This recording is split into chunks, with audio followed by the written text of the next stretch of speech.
Avanzamos con el desarrollo del modelo que tenemos en el programa ETAPS, en este caso el de pórticos de concreto con capacidad de disipación especial de energía, y vamos a abordar el diseño de todos estos elementos, incluida la cimentación, y vamos a analizar 6 consideraciones importantes allí, como son el funcionamiento del sistema, es decir, cuál es la respuesta estructural del sistema denominado pórticos de concreto con capacidad de disipación de energía, lo que corresponde a otro tema de abordar, que obviamente es la normativa colombiana y los conceptos que se manejan allí y los requisitos que debemos cumplir, por decirlo de una mejor forma. Tercero, lo que se desprende de allí, de la normativa en lo que corresponde a las cargas de acuerdo a la capacidad de disipación de energía de las edificaciones. Posteriormente, el análisis de las tablas del programa ETAPS para refinar nuestro modelo, verificar todos los parámetros que nos permite no solamente el programa sino nuestra normativa. Posteriormente, realizar la distribución de los aceros correspondientes al sistema estructural denominado pórticos de concreto y a la capacidad de disipación de energía, eso referente a la zona y el tipo de edificación que tenemos allí, para finalmente terminar la labor con la elaboración de los planos y que nos vamos a apoyar en el programa CSI Detalle.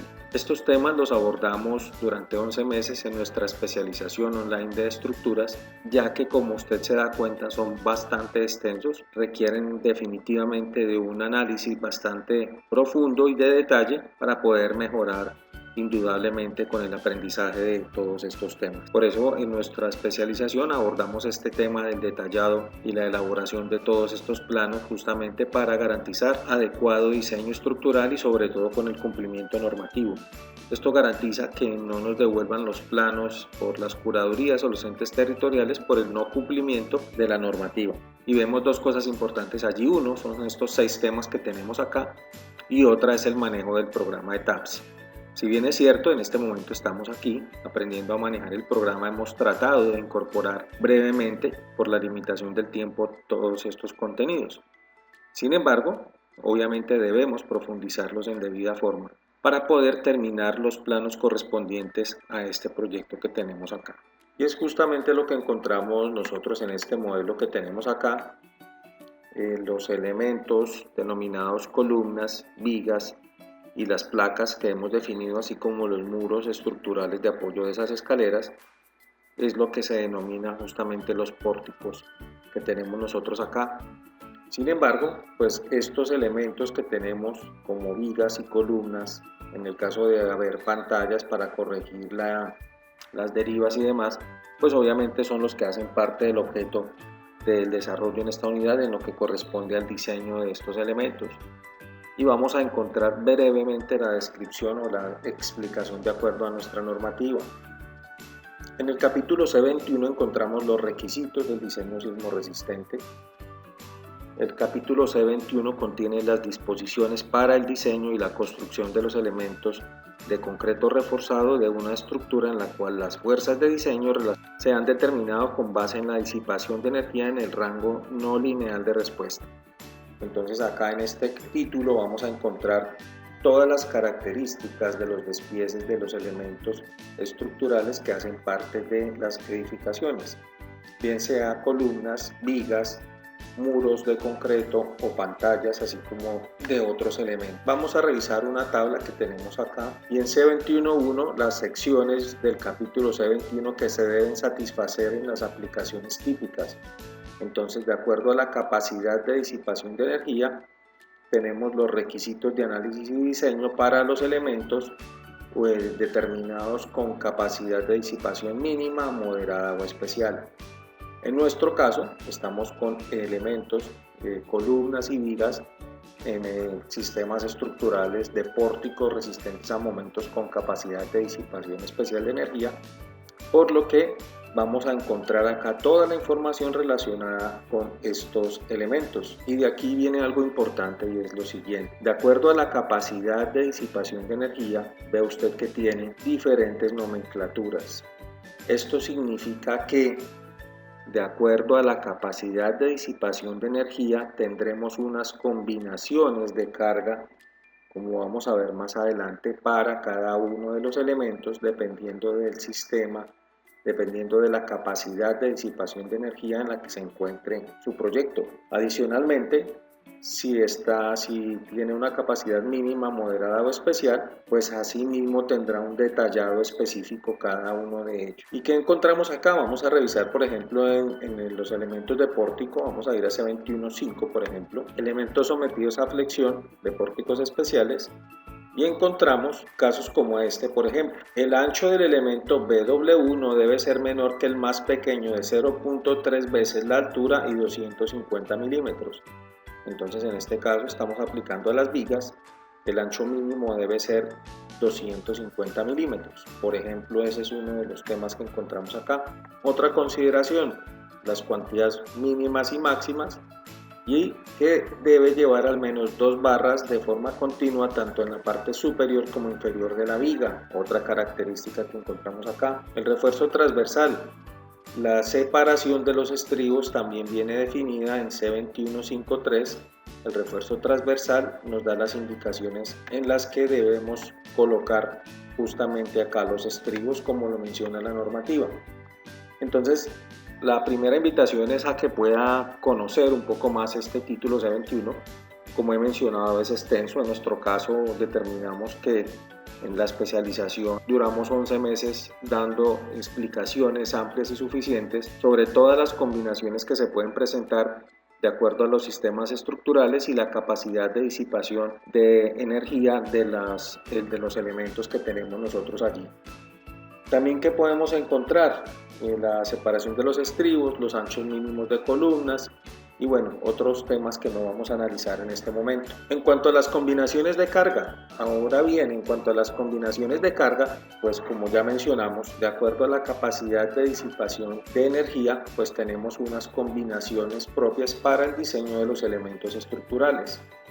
Si bien es cierto, ya hemos identificado las cargas correspondientes para la verificación de las derivas y demás, encontramos también que, como lo menciona la norma, usted lo podrá revisar en detalle, para las vigas y las columnas necesitamos generar unas combinaciones de carga para el cortante como para la flexión en las vigas. Obviamente esto depende de la capacidad de disipación de energía que tenga nuestra edificación, en este caso, la zona de amenaza sísmica en la que se encuentre, obviamente el factor R correspondiente al sistema estructural y el factor omega, que es el factor de sobreresistencia para la verificación de los cortantes.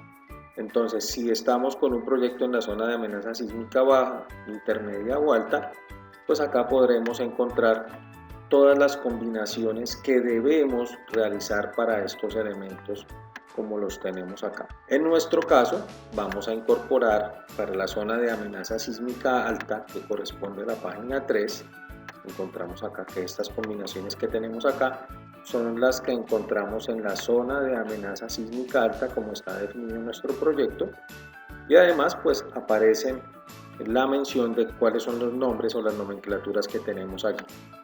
Entonces estas cargas nos toca incorporarlas. Además es importante considerar que las combinaciones presentes en las tablas para la capacidad para la zona de amenaza sísmica intermedia y alta ya incluyen el factor de sobreresistencia omega en los denominados cortantes X y Y, que son los con los que diseñamos los cortantes de las columnas y las vigas. Entonces las cargas que teníamos antes eran las cargas básicas. ¿Cuáles son los elementos y las cargas que tenemos nosotros asignadas para el diseño de los elementos estructurales? Si bien es cierto, tenemos la envolvente, otro tema, y es la lectura de las tablas que tenemos nosotros o que nos ofrece justamente el programa. Como mencionábamos, el programa nos genera muchas tablas que nosotros podemos interpretar y leer. Sin embargo, pues obviamente por la disponibilidad del tiempo en un curso tan corto es muy complicado de manejar. Por eso tratamos de analizar de manera muy básica los datos que tenemos nosotros acá, apoyándonos con otras herramientas como el Excel y demás. Sin embargo, pues el objetivo es que usted pueda fortalecerse en la interpretación adecuada de estas herramientas porque son muy valiosas y le permiten analizar muchas otras variables dentro de su edificación que pues naturalmente en un curso tan corto como el que tenemos de ETAPS básico, que es el que estamos desarrollando, pues es muy complicado entrar a manejar. Entonces hemos mencionado solamente algunas de ellas.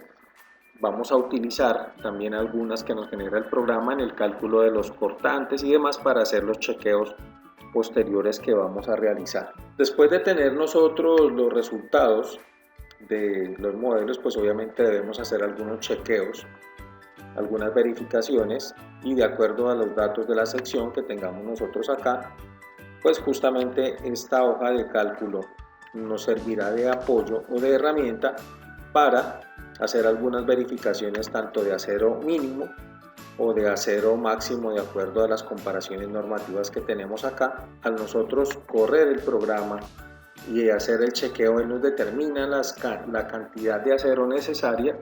Sin embargo, pues debemos verificar que se cumplan los aceros mínimos normativos, así como el chequeo de los aceros máximos. También debemos realizar el chequeo de algún pórtico y pues justamente esa es la labor que debemos desarrollar para un proceso como este que estamos haciendo acá. Posteriormente a todo ese ejercicio, pues tenemos la lista de aceros que nos genera el programa y debemos hacer algunos chequeos, por lo que nos apoyaremos en algunas hojas de cálculo que nos permitirán ajustar nuestros modelos, cambiar pues los valores que tenemos allí y que nos haga los ajustes correspondientes a las varillas que vamos a asignar al programa, a las hojas de cálculo para garantizar una mejor distribución, etc. Eso hace parte pues obviamente de lo que vamos a desarrollar para finalmente llegar a un archivo de TAPS conformado y listo para exportarse y poderlo dibujar en el programa CSI Detail.